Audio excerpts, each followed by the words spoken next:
In May 2025, something unprecedented began unfolding in the Baltic Sea. Russian warships and fighter jets started escorting oil tankers, vessels that Western governments say are part of a sanctions-busting shadow fleet. This isn't just about oil.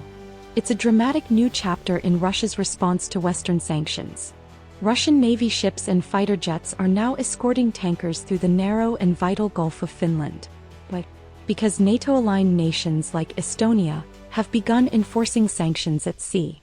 On May 13, 2025, Estonia tried to inspect the UK-sanctioned unflagged tanker Jaguar. Suddenly, a Russian Su-35 violated Estonian airspace, sending a clear message: "Don't touch our ships." Finland's defense minister called this unprecedented. NATO and Baltic nations quickly ramped up surveillance and patrols. But there's a growing fear: one misstep could spiral into open conflict. Why the fear? These tankers aren't just evading sanctions. They've also been linked to sabotage. Undersea cables and pipelines mysteriously damaged right after Russian-linked ships passed overhead.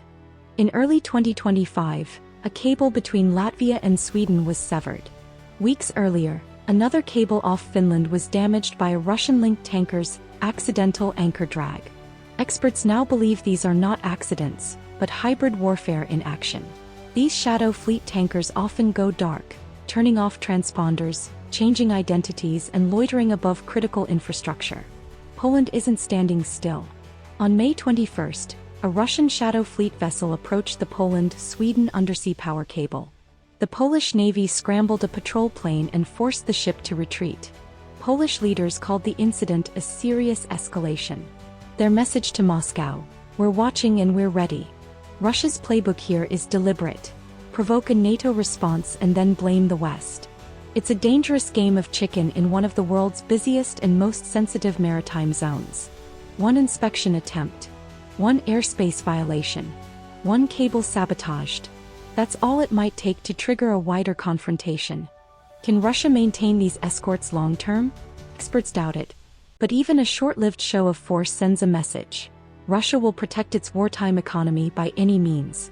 Western nations are weighing tougher sanctions and stricter maritime enforcement. But every new measure runs the risk of crossing Moscow's red lines, real or imagined.